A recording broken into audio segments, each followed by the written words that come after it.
ส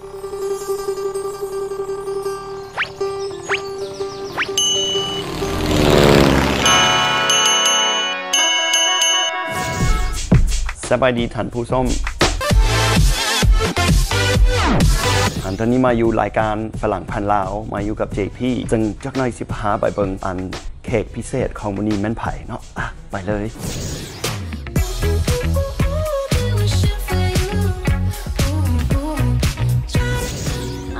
สวัสดีลูน่า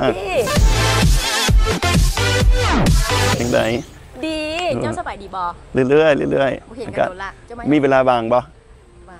ว่างโอเคดีโอ้ขอบใจหลายๆจะมาเฮ็ดหยังอยู่นี่ค่อยก็มาสบายพักผ่อนแบบพอดีอากาศดีเนาะฝนหากระเซาตกก็อยากนั่งลมลูน่าอยู่ได้เชิญเลยนั่งญี่ปุ่นได้บ่นั่งญี่ปุ่นง่ายเกินไปนึงโอเคฟันสวัสดีอีกรอบนึงสบายดีหลักๆก็อยากขอขอบใจลูน่าว่าที่มาร่วมกับรายการเฮาฝรั่งพันลาวเนาะรีสอร์ทก็มีวางเวียงจักปีแล้วมีตั้งแต่ปี2000แต่ว่าเฮาเริ่มแบบน้อยๆถึงตอนนั้นเป็นบังกะโลห้องว่าถาวันสุขบังกะโลต่อมา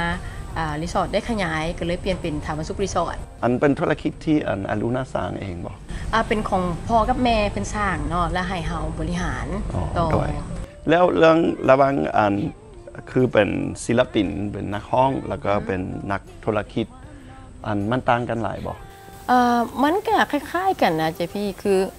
การเป็นศิลปินก็คือเฮามอบความสุขให้กับคนฟังเวลาเขาจะมาฟังเพลงเฮาเวลาฟังเฮาห้องเพลงเนาะซึ่งเป็นเจ้าของธุรกิจรีสอร์ทก็คล้ายๆกันคือเฮามอบความสุขโดยการมีอาหารแซ่บๆมีเครื่องดื่มดีๆมีบอนพักที่ว่าสบายๆให้เขาเจ้าอยู่ก็คือก็เป็นการมอบความสุขคือการเป็นผู้บริหารเขาอาจจะบ่ต้องได้มาแบบว่านั่งแต่งหน้ามืดเว้นคือเขาไปขึ้นคอนเสิร์ตเขาก็ต้องได้แต่งหน้าแต่งตามันก็จะแตกต่างกันบางอย่าง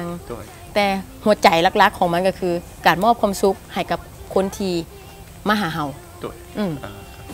แล้วตอนนี้ในเรื่องเป็นศิลปินเนี่ยมีโปรเจกต์ขึ้นมาใหม่บ่แม่นแล้วตอนนี้ก็หาก็ปล่อยเพลงใหม่เพลงคาดบ่เป็นครูแต่ว่าเขาใช้ชื่อภาษาอังกฤษว่า Destiny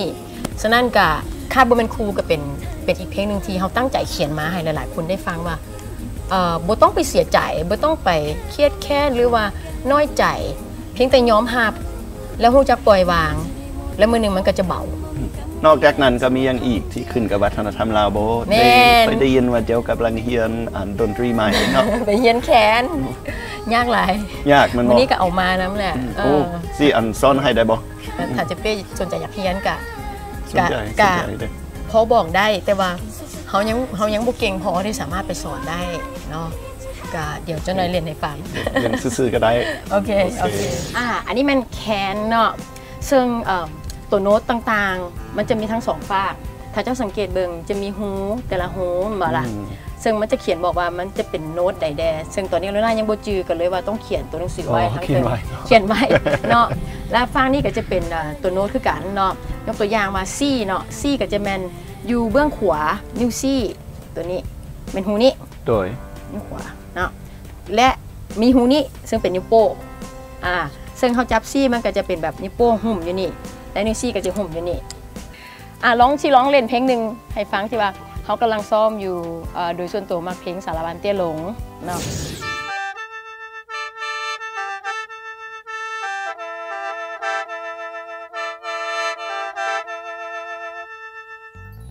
ประมาณนี้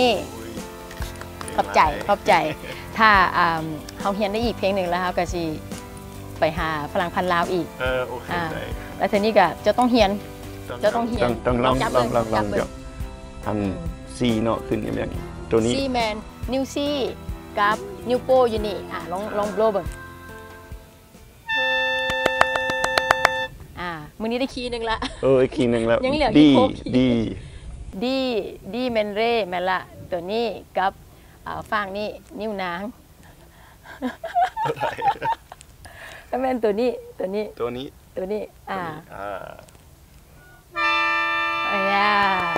มันจะเป็นเสียงประสานกันเนาะค่อยๆเฮียนไปฉะนั้นเขาต้องจือโน้ตต่างๆนะบ่ายฮาดคือต้องจือขึ้นใจเลยว่าโอเคโดมันตัวนี้2นิ้วนี่ และอัน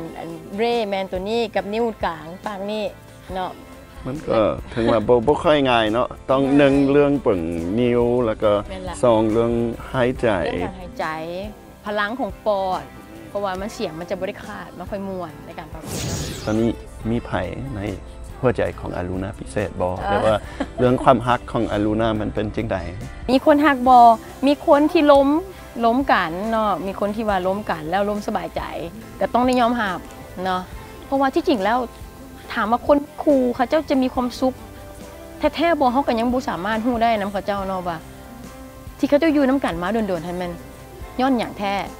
เนาะมันทนอยู่บอหรือว่ามันเขาฮู้เนาะแต่ก็สำคัญก็คือให้มี